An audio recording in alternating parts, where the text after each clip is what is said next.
7ویں صدی ہجری 13ویں صدی عیسوی کی ابتدا میں شاہان خوارزم کی قوت اوجی شباب پر تھی۔ وہ ایران و خراسان اور شام و عراق میں آل سلجوق کے پیشتر مقبوضات پر قابض ہو چکے تھے اور ایشیا کے تمام اسلامی سلطنتوں کو فتح کر لینا چاہتے تھے، لیکن عین اس وقت جب وہ اس حوصلہ کی تکمیل کے لیے تیار ہو رہے تھے، چنگیز خانی طوفان اپنی تمام ہولناکیوں کے ساتھ اٹھا اور سلطنت خوارزم کو پاش پاش کر ڈالا۔ اس سلطنت کی تباہی کے بعد ترکی قبائل جنوب کے طرف بھاگے، ان میں بعض ایران اور شام میں پہنچے۔ وہاں 7ویں اور 8ویں صدی ہجری میں بہت کچھ اقتدار حاصل کر لیا اور ترکمانی مشہور ہوئے، اور بعض جنوب کی طرف بڑھے اور مصر کے سلاطین مملوک سے معرکہ آرا ہوئے، جو خود ترکین النسل تھے، لیکن مصر میں انہیں شکست ہوئی اور وہاں سے واپس ہو کر وہ ایشیائے کوچک میں سلجوقیوں سے آ ملے۔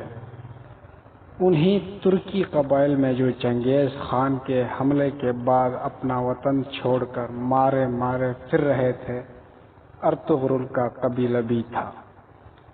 یہ قبیلہ ترکمان اوغوز کے قبیلے کا ایک جز تھا، جو ارطغرل کے باپ سلیمان شاہ کی سرکردگی میں اپنے وطن خراسان کو چھوڑ کر مختلف ملکوں میں گھومتا ہوا شام کی طرف جا رہا تھا کہ اثنائے راہ میں دریائے فرات کو عبور کرتے ہوئے سلیمان شاہ ڈوب کر ہلاک ہو گیا۔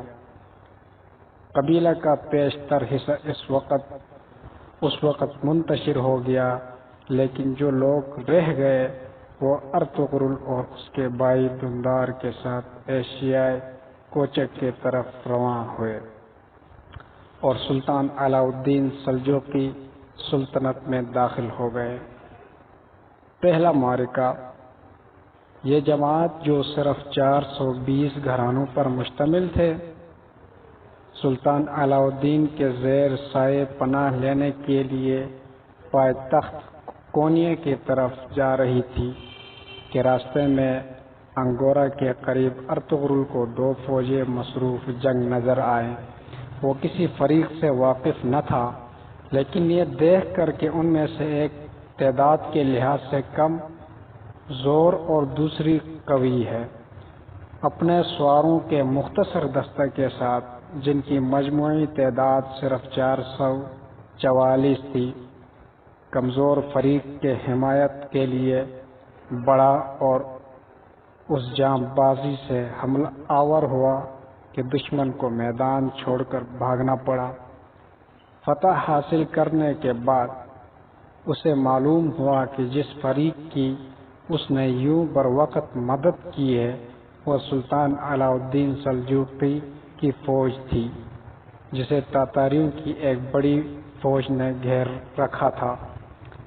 ارطغرل کے اس کارنامے کے صلے میں سلطان علاء الدین نے اسے سوغوت کا زرخیز علاقہ، جو دریائے سقاریہ کے بائیں جانب بازنطینی سرحد کے قریب واقع تھا، جاگیر میں عطا کیا اور سوغوت کا شہر بھی اسے دیا۔ اس علاقہ میں ارطغرل اور اس کے ساتھیوں نے جو خراسان اور آرمینیا سے آئے بودوباش اختیار کی۔ علاء الدین نے ارطغرل کو اس جاگیر کے سپاہ دار بھی مقرر کیا۔ چونکہ ارطغرل کی جاگیر بازنطینی سرحد سے متصل واقع تھی، اس لیے بازنطینی قلعہ داروں سے اکثر جنگ کی نوبت آتی رہتی تھی۔ ارطغرل نے تھوڑے ہی دنوں میں اپنی شجاعت کا سکہ بٹھایا اور اس کی فتوحات کا یہ اثر ہوا کہ بہت سے ترکی قبائل ایشیائی کوچک میں پہلے سے آباد تھے اس کے ساتھ شامل ہو گئے اور اس کی لڑائیوں میں شریک ہونے لگے۔ اس طرح اس کی قوت زور روز بروز بڑھتی گئی اور اس کا اقتدار گروہ پیش کے علاقوں میں قائم ہونے لگا۔ سلطان علاء الدین کے لیے ایک جاگیردار کا اس طرح قوت و اقتدار حاصل کر لینا تشویش باعث ہوتا، لیکن ایشیائی کوچک میں دولت سلجوقیہ اندرونی اختلالات اور عمرا کی بغاوتوں کے سبب زوال کی آخری منزل میں تھی۔ اگرچہ کونیا میں سلجوقہ روم کی قدیم شان و شوکت اب بھی نمایاں تھی، تاہم حکومت کا دائرہ بہت محدود رہ گیا تھا۔ ایک طرف تاتاریوں نے جنوبی اور مشرقی علاقوں پر قبضہ کر لیا تھا، دوسری طرف عیسائیوں نے شمالی اور مشرق کے قدیم بازنطینی صوبوں کے اکثر حصے واپس لے لی تھی۔ وسطی اور جنوبی حصہ میں متعدد سلجوقی سرداروں نے خود مختار حکومتیں قائم کر لی تھی۔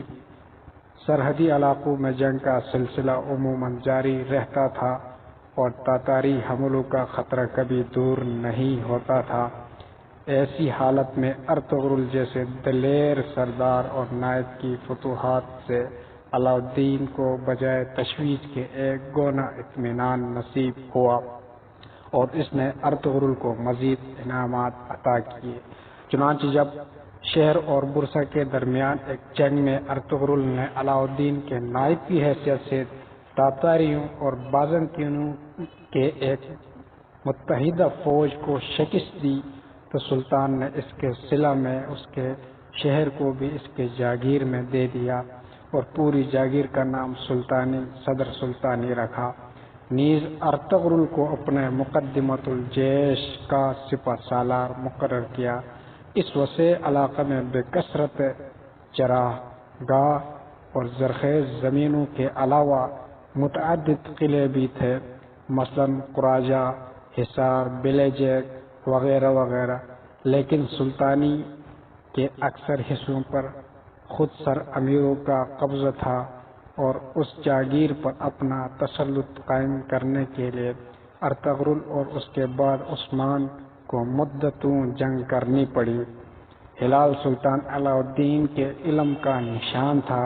ارطغرل نے بھی اس کے نائب کی حیثیت سے اسی نشان کو اختیار کیا جو آج تک ترکوں کی عظمت کا قوی نشان ہے۔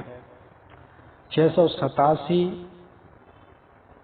صدی اور ہجری 1288 میں ارطغرل نے 9 سال کی عمر میں انتقال کیا اور سوغوت کے قریب دفن ہوا۔